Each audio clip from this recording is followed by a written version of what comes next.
বেশ শুরুতেই আমরা একটি হকি খেলার মাঠ দেখতে পাই। তারপর রাইলির ভিতরে থাকা ইমোশনগুলোর সাথে আমরা পরিচিত হই। ইনি হলেন জয় বা খুশি, স্যাডনেস বা দুঃখ, ফেয়ার বা ভয়, ডিসগাস্ট বা বিরক্ত, অ্যাঙ্গার বা রাগ। মুভির মেন চরিত্র হলো রাইলি নামের এই মেয়েটি, আর তার মাথার ভিতরে রয়েছে এই 5টি ইমোশন। তারা খুব এক্সাইটেড রাইলির হকি ম্যাচ দেখার জন্য। এরপর রাগ রাইলিকে কন্ট্রোল করে, যার কারণে একটি গোল হয়ে যায়। তখন ফেয়ার ভয় পেয়ে যায়, এর ফলে রাইলি ধাক্কা খায়। সে তখন বুঝতে পারে যে মাওয়াত গার্ড লাগানো দরকার। যখন সে মাওয়াত গার্ড লাগাতে যায়, তখন ঘৃণা এই ইমোশনের জন্য বুঝতে পারে যে এটা আসলে তার না। তখনই সে এটা ফেলে দেয়। রাইলি তখন আবারও খেলায় ফোকাস দেয়। তখন তার একটু ভুলের জন্য প্ল্যান ঠিক হয়ে যায়, আর তাকে 2 মিনিটের জন্য রেস্টে দেওয়া হয়। তারপর আমরা রাইলি সম্পর্কে জানতে পারি, সে হলো 13 বছর বয়সের একটি খুব ভালো মেয়ে। তার ব্যবহারও খুব ভালো। এরপর 2 মিনিট পর রাইলি আবারও মাঠে ফিরে আসে, কিন্তু স্কোর সমান ছিল। জেতার জন্য শুধুমাত্র একটি গোল দরকার ছিল। তখন সে ঠান্ডা মাথায় খেলে এবং এই ম্যাচটি অনায়াসে জিতে যায়। এই ছোট্ট গোলগুলো হলো রাইলির এক একটা খারাপ ও ভালো স্মৃতি। রাইলির টিমে হকি খেলা দেখে হকির কোচ এসে তাদের সবাইকে তার হকি টিমে ট্রায়াল দেওয়ার জন্য বলে। তখন তারা সবাই অবাক হয়ে যায় যে এত বড় একটি হকি টিমের সাথে তারা ট্রায়ালে যাওয়ার সুযোগ পাবে। এরপর তারা রাজি হয়ে যায়। রাতে রাইলির মা বাবা খুবই খুশি হয়ে যায়, কারণ রাইলি এই ম্যাচটা জেতার জন্যই তারা ট্রায়ালে যাওয়ার সুযোগ পেয়েছে।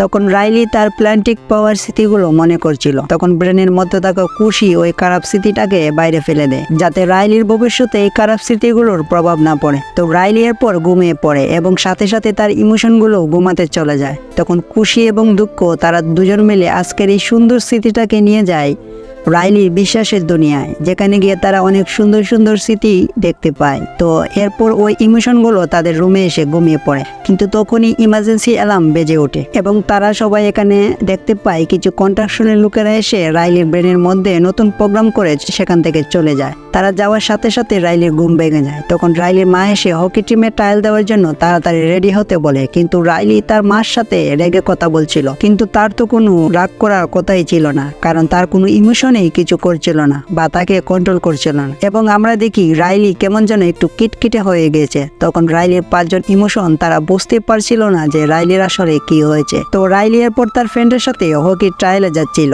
তখন তার 2 ফ্রেন্ড রাইলিকে বলে, আমরা দুজনে নতুন স্কুলে ভর্তি হচ্ছি, যার কারণে আমাদের সাথে তোমার খুব কম দেখা হবে। রাইলির তখন খুব খারাপ লাগতে শুরু করে, কারণ তার 2 ফ্রেন্ড না থাকলে সে খুব একা হয়ে যাবে। এরপর সে গাড়ি থেকে নেমে একটি মেয়ের সাথে ধাক্কা খেয়ে মাটিতে পড়ে যায়। তখনই মেয়েটি রাইলিকে টেনে তুলে, আর ইনি হলেন তাদের ক্যাপ্টেন অ্যানা। রাইলি তখন অ্যানার অনেক প্রশংসা করে। তখন হঠাৎ করে ভয় পেয়ে যায়। তখন রাইলির খুশি ইমোশন বুঝতে পারছিল না যে রাইলির সাথে আসলে কি হচ্ছে। তখনই তারা দেখতে পায় যে রাইলির কন্ট্রোল প্যানেলের কালার চেঞ্জ। তখন আমরা এনজাইটি নামের একটি ইমোশনকে দেখতে পাই। তারপর আমরা দেখি আরো 3টি ইমোশন যোগ হয়েছে, হিংসা, শরম এবং অলসতা। রাইলির আগে ছিল 5টি ইমোশন এবং সে বড় হয়েছে, তাই তার আরো 4টি ইমোশন যোগ হয়েছে। আর আমাদের মাঝে ছোটবেলায় 5টি ইমোশন থাকে। তারপর আমাদের বয়স যখন 14 থেকে 15 হয়ে যায়, তখন আমাদের মাঝে নতুন ইমোশন তৈরি হয়ে যায়। এদিকে খুশি বলছিল আমাদের পুরনো ফ্রেন্ডকে বলে যাব। তখন এনজাইটি বলে, খুশি, এই 3 দিনেই আমাদের লাইফের টার্নিং পয়েন্ট। এই 3 দিন যদি আমরা কোর্সকে খেলা দেখে ইমপ্রেস করতে পারি, তাহলে রাইলির জীবন পুরো বদলে যাবে। তখন খুশি বলে, এটা মনে হয় ঠিক হবে না। এইদিকে না রাইলিকে তাদের ড্রেসিং রুমে নিয়ে আসেন এবং তারপর টিমমেটদের সাথে পরিচয় করিয়ে দেন। তখন সেখানে রাইলির 2টো ফ্যান চলে আসে। রাইলির খুশি তখন হাসতেই থাকে এবং তারা সেলফি তুলতে লাগে। তখনই সেখানে টিমের কোচ চলে আসে এবং সবাই চুপ হয়ে যায়, কিন্তু রাইলি এবং তার ফ্রেন্ডরা তখনও ছবি তুলতেই থাকে। এটা দেখে কোচ তখন রেগে যায় এবং তাদের সবাইকে বলে, এটা কোনো খেলার জায়গা না, এখানে সবাই চুপচাপ আমার কথা শোনো। তারপর তারা সবাই হকি খেলার প্র্যাকটিস করছিল। কিছুক্ষণ পর কোচ এসে তাদেরকে 2 মিনিটের জন্য রেস্ট দেয়। রাইলি তখন রেস্ট নিতে যায়। তখনই সেখানে তার বাকি টিমমেটরা বলছিল রাইলির খেলা দেখে কোচ কোনোদিনই তাকে টিমে রাখবে না। তখন রাইলির মনটাও খারাপ হয়ে যায় এবং সে কান্না করতে থাকে। তখনই এনজাইটি খুশিকে আইডিয়ার কথা বলে, সেটা হলো রাইলি যদি তাদের টিমের ক্যাপ্টেন অ্যানাকে ইমপ্রেস করতে পারে, তাহলে হয়তো কোচ তাকে টিমে রাখবে। তখনই কোচ এসে তাদের সবাইকে আলাদা হয়ে 2টি টিমে ভাগ হতে বলে। তখন খুশি তার ফ্রেন্ডের টিমে যাওয়ার কথা বলে। তখন এনজাইটি রাইলির স্মৃতিটাকে ভেঙে 5-এর মধ্য দিয়ে বাইরে ফেলে দেয়। এনজাইটির এমন কাজ দেখে তারা সবাই হতাশ হয়ে যায়, কারণ 13 বছর ধরে এত কষ্ট করে রাইলির সুন্দর একটি পরিচয় তৈরি করেছিল। রাইলি তার ভুলে গিয়ে সে অ্যানার টিমে যোগ দেয়। খুশি তখন এনজাইটিকে আটকানোর চেষ্টা করে, কিন্তু শরম ওদেরকে বন্দি করে বেনের হেডকোয়ার্টার থেকে অনেক দূরে পাঠিয়ে দেয়। এদিকে রাইলির 5টি ইমোশনকে বন্দি করে পাঠিয়ে দেওয়া হয় একটি জেলে। পুলিশ তাদেরকে বন্দি করে ফেলে। এরপর সেখানে একটি ছোট ইঁদুর আসে, এর সাথে আমরা আরেকটি ক্যারেক্টারকে দেখতে পাই। এই দুইজন ছিল রাইলির গেমের ফেভারিট ক্যারেক্টার। গ্রিনা তখন তাদেরকে সাহায্য করার জন্য বলে, কিন্তু সে তাদেরকে সাহায্য করতে ব্যর্থ হয়। তখনই সেখানে ভয়ানক একটি ক্যারেক্টার এসে তাদেরকে মুক্ত করে দেয়। যখন তারা পালাতে যাবে তখনই পুলিশ তাদেরকে দেখে ফেলে। তখনই গেমের ক্যারেক্টারটা ওদেরকে আবার সাহায্য করতে এগিয়ে আসে। সে এইভাবে জায়েদ খানের মতো ডিগবাজি দিয়ে অটোমেটিক ওই পুলিশগুলোকে বন্দি করে ফেলে। এরপর তারা বাইরে চলে আসে। রাগ বলে ব্রেনের হেডকোয়ার্টারের রাস্তা এই দিকে। খুশি তখন বলে আমরা হেডকোয়ার্টারে গিয়ে কিছু করতে পারবো না, কারণ আমাদের রাইলির আসল পরিচয় ব্রেনের পিছনের দিকটায় রয়েছে, আর পিছনের রাস্তা ওই দিকে। তখন তারা সবাই যেতে শুরু করে। তারপর তারা রাইলির স্মৃতির রুমে চলে আসে। তখন তারা বুঝতে পারছিল না রাস্তাটা কোন দিকে। তখন খুশি বলে আমরা যদি নদী পথে যাই তাহলে খুব সহজেই পৌঁছে যাব। এইদিকে আমরা রাইলিকে দেখি, সে প্রচুর প্র্যাকটিস করছিল, আর এদিকে রাইলির ইমোশন এনজাইটি রাইলিকে কন্ট্রোল করছিল। সে আসলে রাইলির ভবিষ্যৎ বদলে দেওয়ার চেষ্টা করছিল। তখনই সেখানে মিস এনা চলে আসে এবং সে রাইলিকে বলে তুমিও দেখছি আমার মতো এত সকাল প্র্যাকটিস করছে, তুমি একদিন অনেক বড় একটি খেলোয়াড় হবে। এই কথা শুনে এনজাইটি আরো বেশিও খুশি হয়ে যায়। মিস এনা রাইলিকে পার্টিতে যাওয়ার জন্য বলে।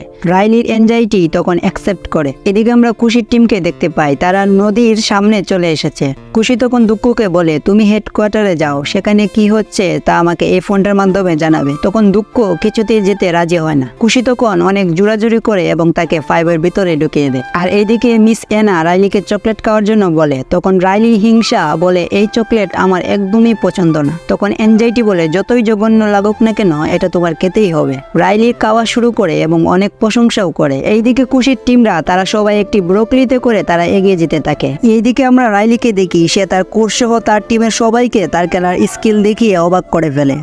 তারপর রাইলির ব্রেনে থাকা এনজাইটি রাইলির বন্ধুদের স্মৃতিগুলো ব্রেন থেকে আলাদা করে ফেলে। এরপর রাইলি এবং তার টিমরা রেস্ট নেওয়ার জন্য রুমে যাচ্ছিল। তখন কোর্সের অফিসে রাইলি সম্পর্কে একটি ডায়েরি দেখতে পায়। ওই ডায়েরিটা দেখে রাইলির এনজাইটি অনেক উত্তেজিত হয়ে যায়। এনজাইটি ভাবছিল যদি ওই লিস্টে রাইলির নাম না লেখা থাকে তাহলে তো রাইলি ফাইনাল ম্যাচ খেলতে পারবে না। এরপর রাইলি অ্যানার পার্টিতে যায়। তখন অ্যানা রাইলিকে প্রশ্ন করে যে তোমার পছন্দের ব্র্যান্ড কি। রাইলি তখন কনফিউজড হয়ে যায়। তখন এনজাইটি রাইলির পছন্দের একটি ব্র্যান্ডের নাম বলে, কিন্তু কেউই সেভাবে ইমপ্রেস হয় না এবং রাইলির লজ্জা ইমোশন কাজ করে, এজন্য সে শরম পেয়ে যায়। এনজাইটি তখন রাইলির অতীতের কিছু ভালো স্মৃতি মনে করতে বলে। এদিকে আমরা দেখি দুঃখ এখনো সেই পাইপের ভিতরে রয়েছে। তখন রাইলির মনে পড়ে কিছু অতীতের স্মৃতি। তখন অনেক গতিতে ওই পাইপের মাধ্যমে বলগুলো হেডকোয়ার্টারে আসতে থাকে এবং দুঃখ ওই বলগুলোর মাধ্যমে হেডকোয়ার্টারে চলে আসে। আর এদিকে দেখি রাইলিকে নিয়ে এনাসহ অনেকেই মজা করছিল। তখন রাইলি পাট নিয়ে কিছু মিথ্যা কথা বলে, এর জন্য খুশিরা যে নদীর পথে যাচ্ছিল সেই নদীটা ভেঙে পড়তে শুরু করে। এই নদীটা হলো রাইলির বিশ্বাসের নদী। রাইলি যদি মিথ্যা কথা বলে তাহলে এই নদীটা ভেঙে যায়। তো নদীটা ভেঙে যাওয়ায় তাদের রাস্তাটা বন্ধ হয়ে যায়। তখন তারা সামনে কন্ট্রাকশনে কিছু লোকদেরকে দেখতে পায়। তারা ওই লোকগুলোকে সাহায্য করার জন্য বলে, কিন্তু তারা কোনো পাত্তা দেয় না। তখন খুশি কি করবে সে কিছুই বুঝতে পারছিল না। তখন রাগ খুশিকে অনেক কিছু বলে। খুশি তখন রেগে গিয়ে আবারও উদাস হয়ে যায় আর বলে আমি তোমাদেরকে শুধু শুধু কাটাচ্ছি, আসলে আমি ওই রাস্তাটা চিনি না। রাইলির এনজাইটি ভালো হবে, কিন্তু এটা ভেবে আমার খারাপ লাগছে যে এত বছর ধরে একটি পার্সোনালিটি তৈরি করলাম আর এখন কিনা এনজাইটি সেটা ভোগ করছে। তখন খুশিকে তারা সবাই মোটিভেট করে এবং বলে আমরা তোমাকে সাহায্য করব। তখনই তারা একটি ফাইভের মাধ্যমে রুমের উপরে চলে আসে। তখন তারা রাইলির ব্রেনের পিছনে যাওয়ার রাস্তাটা দেখতে পাই। এদিকে আমরা এনজাইটি টিমকে দেখি, তারা রাইলির নতুন পার্সোনালিটি মোটামুটি তৈরি করে ফেলেছে। তারপর সরম রাইলির পুরনো স্মৃতিগুলোকে দেখে এবং তার মন পাল্টে যায়। তখন সে সেখানে দুঃখকে দেখে ফেলে। দুঃখ তখন তাকে বলে আমি যে এখানে এটা তুমি কাউকে বলো না। শরম তাকে কতগুলো বই দিয়ে লুকিয়ে ফেলে। অন্যদিকে খুশিরা হাঁটতে হাঁটতে রাইলির কল্পনার দুনিয়ায় পৌঁছে যায়। তারা একটু সামনে গিয়ে দেখে বিশাল বড় একটি রুম, যেখানে এনজাইটি রাইলির ব্রেনের সকল কর্মকর্তাকে বলে রাইলির ব্যর্থ হওয়ার ছবিগুলো রাইলিকে দেখাও। সে রাইলির ব্যর্থতাকে কাজে লাগিয়ে আরো বেশি আপগ্রেড করার চেষ্টা করছিল। খুশি তখন তাদের সবাইকে এটা করতে বাধা দেয়। খুশি তখন রাইলির ভালো ছবিগুলো কম্পিউটারের স্ক্রিনে দেখাতে থাকে। তখন এনজাইটি বুঝতে পারে যে এটা খুশির কাজ। সে সকল কর্মকর্তাকে বলে খুশিকে ধরার জন্য, কিন্তু তার আগেই খুশি সকল কর্মকর্তাকে ভালো করে বুঝিয়ে তার নিজের দলে নিয়ে নেয়। এনজাইটি তখন খুব রেগে যায়। খুশিরা তখন একটি বেলুনও করে রাইলির ব্রেনের পিছনে যাওয়ার জন্য রওনা দেয়। এনজাইটি তখন রাইলিকে ওই ডায়েরিটার কথা মনে করিয়ে দেয়। রাইলি তখন চুপচাপ সেই রুমে চলে আসে। তখনই সে দেখে কে যেন এদিকে আসতেছে। এরপর রাইলি যখন ডায়েরিটা খুলতে যাবে তখন দুঃখ খুশিকে ফোন করে বলে এই বিষয়টার কথা। খুশি তখন বলে তুমি যেভাবে পারো তাকে থামাও। তখন সে অলসের কাছ থেকে কন্ট্রোল প্যানেলটা নিয়ে রাইলিকে ইমোশনাল করে ফেলে। এনজাইটি তখন বুঝে যায় যে এই কাজটি দুঃখ। সে সবাইকে বলে তাকে খুঁজে বের করে তাড়াতাড়ি। খুঁজতে খুঁজতে তখন এনজাইটি তাকে পেয়ে যায় এবং কন্ট্রোল প্যানেলটা নিয়ে এবং দুঃখকে বন্ধ করে ফেলে। রাইলি তখন ডায়েরিটা খুলে এবং দেখে তার নাম ফাইনাল ম্যাচে দেওয়া হয়নি। এনজাইটি তখন রাইলিকে উত্তেজিত করে ফেলে এবং নতুন কিছু করতে বলে, যার ফলে কোর্স ইমপ্রেস হয়ে যায়। এদিকে কুশিরা বেলুনো করে আসছিল, তখন আকাশ থেকে রাইলির ভাবনার জন্য আইডিয়াগুলো পাথরের মতো পড়তে থাকে। এর জন্য কুশিরা খুব বিপদে পড়ে যায়। এনজাইটি তখন রাইলিকে আরো বড় আইডিয়া ভাবতে বলে। তখনই একটা অনেক বড় আইডিয়া হেডকোয়ার্টারের দিকে যেতে শুরু করে, কিন্তু কুশির টিমরা হেডকোয়ার্টারে যাওয়ার আগেই তারা নিচে পড়ে যায়। তখনই বইয়ের কাছে একটি প্যারাশুট ছিল, যার জন্য তারা সবাই প্রাণে বেঁচে যায়। এদিকে এনজাইটির আইডিয়ার বাতিটা ব্রেনের মধ্যে অ্যাক্টিভ করে দেয়। রাইলি তখন ড্রেসিং রুমে যায় এবং এনার চুলের মতো তার চুলও কালার করে, যাতে ফাইনাল ম্যাচে যাওয়ার একটা সুযোগ পেতে পারে। তখন এনা আসে এবং ওর চুলের অনেক প্রশংসা করে এবং পরের ম্যাচের খেলার জন্য বলে যায়। এদিকে আমরা দেখি কুশিরা অনেক কষ্ট করে ফাইনালি তারা সেই জায়গায় পৌঁছে যায়। তারা সেখানে গিয়ে দেখে কিছুদিনের মধ্যে এত বড় স্মৃতির পাহাড় হয়ে গিয়েছে। কুশিরা তখন ওই পার্সোনালিটির ফুলটাকে খুঁজতে থাকে এবং একটু পরে পেয়েও যায়। এদিকে এনজাইটি রাইলির নতুন পার্সোনালিটি তৈরি করে ফেলে। দুঃখ তখন শরমকে বলে, আমাকে একটু সাহায্য করো। শরম তখন তাকে সাহায্য করতে রাজি হয় এবং দুঃখকে মুক্ত করে দেয়। দুঃখ তখন কুশিদের এখানে আনার জন্য পাইপের সুইচ অন করে দেয়, কিন্তু এনজাইটি খুব চালাক, সে সঙ্গে সঙ্গে পাইপটিকে ভেঙে ফেলে। হেডকোয়ার্টারের রাস্তাটি ভেঙে দেওয়ার ফলে কুশিরা প্রচন্ড ভেঙে পড়ে। এদিকে রাইলিদের টুর্নামেন্ট শুরু হয়ে যায়। রাইলি তখন একা একটি গোল দিয়ে দেয়। এদিকে তাদের মাথায় কোনো প্লেনেই আসে না, তারা কিভাবে হেডকোয়ার্টারে যাবে। তখন রাগ পাউচি বলে একটি ডাক দেয়। তখন সেখানে একটি পকেট আসে এবং তারা পকেট থেকে অনেকগুলো বম বের করে। তখন কুশি প্ল্যান করে বোম দিয়ে তারা এই পাহাড়টি ফাটিয়ে স্মৃতির এই বলের উপর দিয়ে হেডকোয়ার্টারে পৌঁছে যাবে। এদিকে আমরা দেখি রাইলি সব গোল সে একাই দিচ্ছে। কুশিরা তখন পাহাড়টি ফাটিয়ে স্মৃতির বলগুলোর সঙ্গে সঙ্গে তারাও এগোতে শুরু করে। তখন আমরা দেখি রাইলি আরেকটি গোল করার জন্য তাড়াহুড়া করতে গিয়ে সে তার ফ্রেন্ডকে ধাক্কা দিয়ে ফেলে দেয়। কুশ তাকে প্লান্টিং দিয়ে দেয় এবং রেস্টে পাঠিয়ে দেয় 1 মিনিটের জন্য। এর জন্য এনজাইটি তখন এত স্পিডে রাইলিকে কন্ট্রোল করছিল যে সে নিজেরও কন্ট্রোল হারিয়ে ফেলেছে। রাইলি প্রচন্ড ঘাবড়ে গিয়েছে।